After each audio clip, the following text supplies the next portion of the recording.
রাধে রাধে বন্ধুরা। তো দেখো আমাদের বাড়ির শাক, ওই দেখো লাল শাক, আর এটা সাদা খসলা শাক।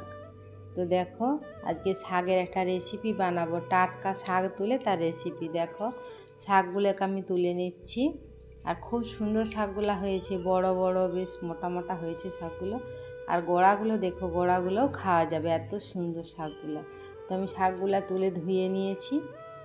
শাকগুলো আজকে কী দিয়ে রান্না করব দেখো, এই দেখো তরমুজের খোসা। আগেও একটা তরমুজের রেসিপি করেছি, তরমুজের পোস্ত করেছিলাম।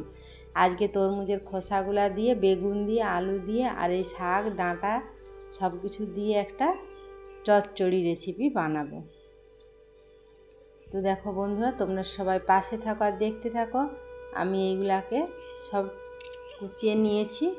তারপর কড়াইতে তেল দিয়ে দিলাম, 5 ফোড়ন দিলাম, শুকনো লঙ্কা, তেজপাতা দিলাম, দিয়ে ওইগুলো সব কেটে ধুয়ে রেখেছিলাম, ওইগুলো সব একসাথে তুলে দেব। ওই তেলে তুলে দিলাম, দিয়ে হালকা নাড়াচাড়া করলাম। নাড়াচাড়া করতে করতে ওর সাথে এর পরিমাণ মতো একটু নুন দিয়ে দেব, তারপর একটু পরিমাণ মতো হলুদ দিয়ে দেব। হলুদ দিয়ে আবারও নাড়াচাড়া করে ভালো করে এটাকে মিশিয়ে নেব।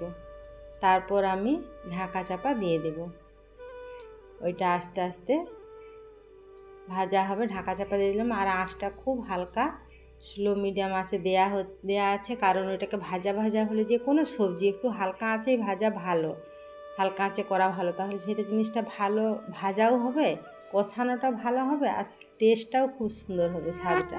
তো দেখো আদা বাটা দিয়েছি, আমি তেলে আদা বাটা না দিয়ে এরকমভাবে সবজির সাথে আদা বাটা নাড়তে নাড়তে দিয়ে দিলাম, তাহলে আমার সবজিটাও ভাজা হবে আর আদাটাও ভাজা হয়ে গেল। দেখবে এরকম করে একটা রেসিপি বানিয়ে দেখবে, খুব সুন্দর টেস্ট হয়। তাতে তেলে ভাজার মতোই আদাটা ভাজাও হয়ে গেল, কিন্তু আর খুব সুন্দর সবজিটাও ভাজা হয়ে গেল একসাথে। তো দেখো আবার ঢাকাটা খুলে আবার একটু নাড়াচাড়া করলাম, কি সুন্দর ভাজা ভাজা হয়ে গেছে। তার সাথে ওই যে কেটে রাখা শাকগুলো মিশিয়ে দিলাম। তো দেখো শাকগুলো দিয়েও আস্তে আস্তে নাড়াচাড়া করে আবার একবার ঢাকা দিয়ে দেব। তো দেখতে থাকো বন্ধুরা। আর দেখো শিলে সর্ষে, গোটা সাদা সর্ষে আর একটু গোটা জিরে নিয়ে নিচ্ছি, বেটে নেব। আবার ঢাকাটা খুলে আবার একটু নাড়াচাড়া করলাম, ওই যে সর্ষে বাটা, জিরা বাটাটা, তার সঙ্গে একটু গুঁড়ো লঙ্কা হালকা করে দিয়ে দিলাম। তো দেখো ওইটাকে এবারে আমি ভালো করে মিক্সড করে নেব ওর সাথে। আর দেখো সবজিটা আমার এমনিতেই সিদ্ধ হয়েই গেছে, দেখতে পাচ্ছ, ডাঁটা ডাঁটা সব কি সুন্দর সিদ্ধ হয়ে গেছে। তবু একটু হালকা জল দিলাম, মশলাটা দিয়েছি তো, তার জন্য একটু হালকা জলটা দিলাম। তো বন্ধুরা এইভাবে তোমরা এই খসলা শাকটা বানিয়ে দেখবে বাড়িতে, আর আমি যেমন আদাটা দিলাম ওইভাবে দেবে, তেলে না দিয়ে, দেখবে তার একটা আলাদা স্বাদ হবে, দারুণ টেস্টি বন্ধুরা। আর দেখো দেখতে দেখতে আমার জলটা শুকনো শুকনো হয়ে গেছে, অনেকটা জলটা মরে গেছে। তো আমার সবজিটা রেডি। দেখো আরও একটু শুকনা শুকনা করে নাড়াচাড়া করে নিই, তারপরে একটু হালকা চিনি দিয়ে দিলাম ওর সাথে।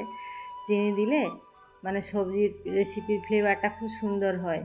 আর দেখো কত সুন্দর শুকনো শুকনো করে বেশ তেল ছাড়া হয়ে গেছে, দারুণভাবে হয়েছে সবজিটা রান্না, আর খেতেও খুব টেস্টি হয়েছে বন্ধুরা। কে কে খাবে তোমরা সবাই চলে এসো আমার গোপাল সোনার প্রসাদ।